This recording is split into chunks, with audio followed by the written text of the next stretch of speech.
If any man among you seems to be wise in this world, let him become a fool, that he may be wise, Saint Paul said.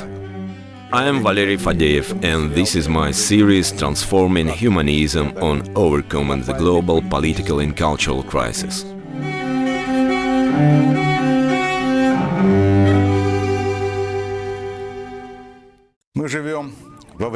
We live at a time of a massive and profound global social crisis. We do not feel this crisis acutely because it's spread out in time. It is like a disease that can kill a person quickly, or it could be eaten away at a person for many years. Will this crisis become a catastrophe for humanity at large and for every individual, or will humanity overcome it without dreadful consequences? We see the weakening of the welfare state in leading Western countries. This magnificent achievement of the Western civilization lasted for a mere few decades, and we already see that Western countries now tend to renege on their social obligations. What will remain in such a situation? One obligation only: ensuring their citizens' security. It could well be that rights and freedom will be deemed extraneous and unneeded. Inequality of countries, and particularly a crucial inequality of social groups within countries, has reached the critical level that, as history shows us, results in social upheavals, in revolutions. Emanuel Wallerstein, an excellent contemporary sociologist, labeled this impending situation a global apartheid. The rich few have everything, while others, the majority, have nothing. The line between positive and negative values is becoming blurred. Good and evil are becoming relative. Societies are splintering into small, isolated, aggressive groups, thus making an integrated state policy impossible. Strategic state goals can no longer be achieved.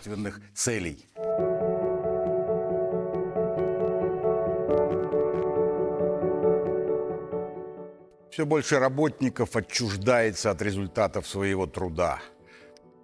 Workers are being increasingly alienated from the products of their labor. Unskilled employers are replaced with computers, yet they cannot find a job that requires higher skills or a more interesting job, simply because there are no such jobs on the market. Many people work from home. They have no connection to their co-workers, which separates them from their social environment. The family collapses. Same-sex marriages are now the norm. Those who condemn such social practices are themselves condemned. Collapse of the family will result in there simply being no children. Culture degenerates. The gap between the culture for the select few, for a small group, and the culture for the masses is widening. Some have the Vienna Philharmonic, others have TikTok. Some will say it has always been this way. Low culture has always been dominant among the masses. Yes, that is true, but never before have creators of the low culture set a cultural tenor, the hierarchy of cultural values. They had always known their place.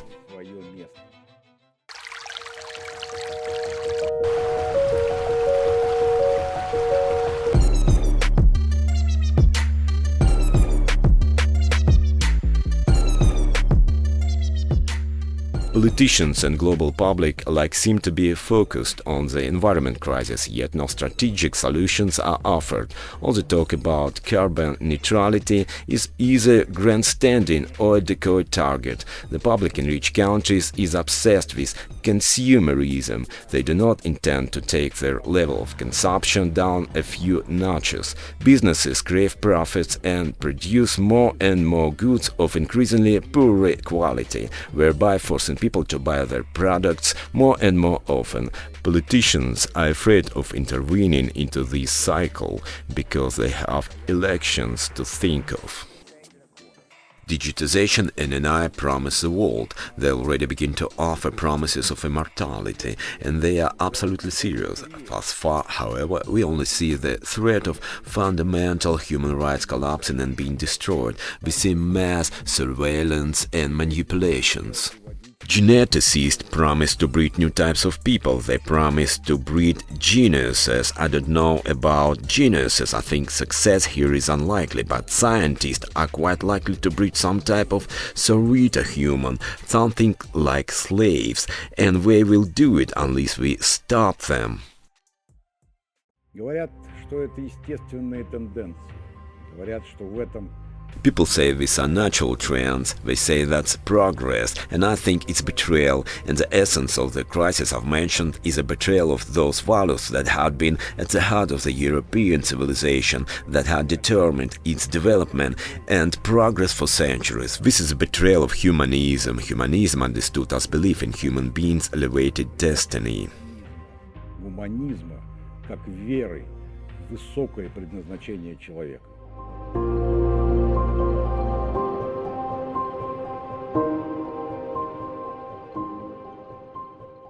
Чей это кризис?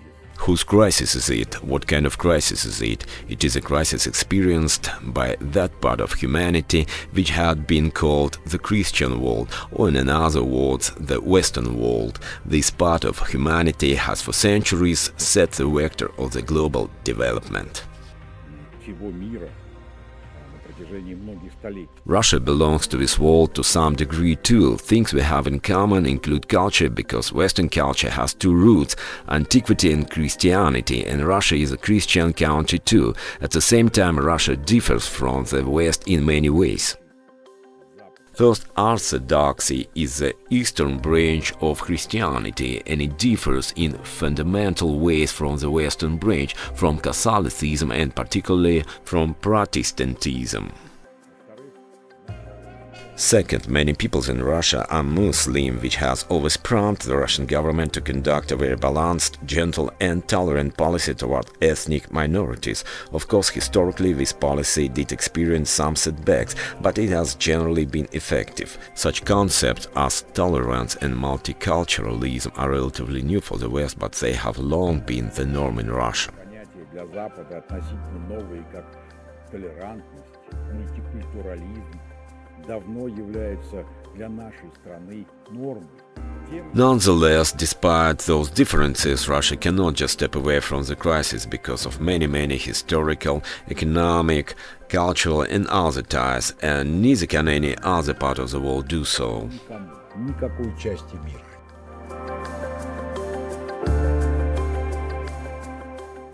Какого рода Scholars and scientists differ in their opinions concerning the type of the crisis, its scale and depth. Incidentally, there are few who do not think there is any crisis to speak of. There are just some routine vibrations, fluctuations that will be easily overcome, while their impact is greatly exaggerated. преодолены и их значение очень сильно преувеличено. После краха Советского Союза After the collapse of the Soviet Union, the US political scientist Francis Fukuyama's end of history theory was all the rage. Fukuyama claimed that after the defeat of the socialist ideology embodied in the Soviet Union, the opposite ideology, liberalism, had no other rivals left. Liberalism was now to emerge triumphant and dominant throughout the world. It would reign supreme. Consequently, there would be no more major crisis. I would say that it was a very primitive conceptualization of world history that Fukuyama reduced to the confrontation between communism and liberalism.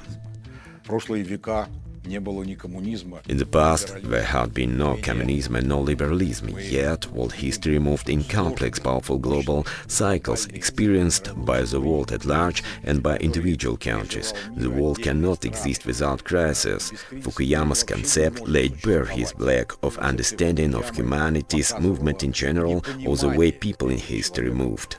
Того вообще, как движется человечество, как движутся люди в истории. Francis Fukuyama's concept looks quite silly today against the backdrop, say, of China's tremendous ascendance. In the early 1990s, China was not very powerful. It was only starting its economic rise. Today we see China's economic development catching up with the US. Its political sway has increased drastically, as has its military influence. Ideologically, China is largely becoming an example for other countries, yet its political system can in no way be called liberal and democratic. This is not a Western-type political system. Это не западная политическая система.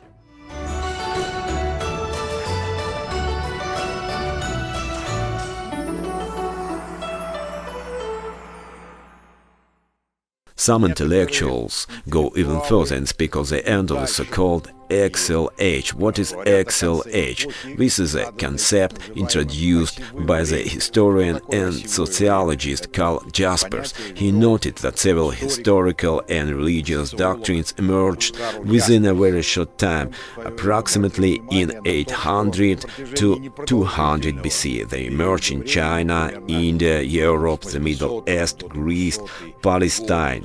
Moses, Buddha, Confucius, Lao Tzu, Plato, Aristotle, and many other thinkers appeared within this rather short period. They radically changed the view of the world. Even though these thinkers did not work at the same time, they did not work in concert, yet they created the human being that we are today. They created the world religions that are still relevant today. They taught people to think of the world the way we do today. Но они создали того человека, которым мы сейчас являемся. Они создали мировые религии, которые актуальны и сейчас. Они научили думать человека о мире так, как мы с вами думаем о нем в данный момент времени. The most daring radical thinkers believe that this XLH has come to an end, and the human being, as they existed for 2 or 2.5 millennia, has exhausted their time. And what does lie ahead? These philosophers and intellectuals claim that what lies ahead is a radical transformation of the human being. And this transformation is connected with computers. They claim we can achieve a symbiosis between the human being and the computer, and the computer will afford tremendous new opportunities and capabilities. The human being will physically and anthropologically become essentially a new species. Humans will no longer be the Homo sapiens we are today. We will be a new human species, a daring hypothesis that, in my opinion, has no real foundations. Как бы новый вид человека. Смелая гипотеза, пока ни на чем, на мой взгляд, не основанная.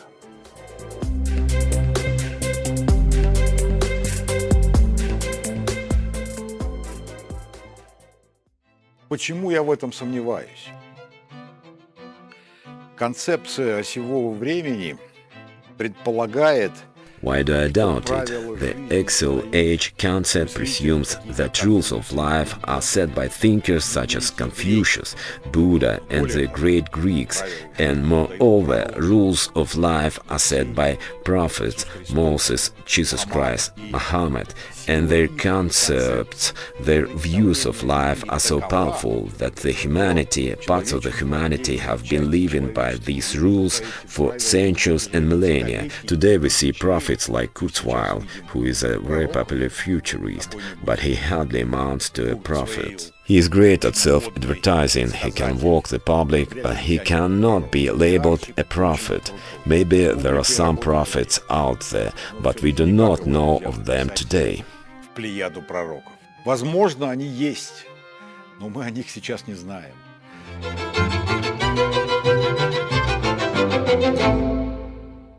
Картины, которые сегодня рисуют футурологи, это не прорыв, это не откровение, это The pictures futurists paint today are not a breakthrough, a revelation, an ideology, a theory. They are not even a philosophy. They are an extension of the trends we see today. They are the extrapolation of today's trends that are not nice to begin with, but I'm certain that this world will not materialize. What will materialize will either be more wild and terrifying than the imaginings of today's gloomiest futurist, or else something entirely different will come about. The world will be different. It will be based on humanism, on true and absolute human values that human history has rested on for many millennia. This is what we should seek for. We should seek for the true, real foundation that will allow us to go back to a more fair and honest life.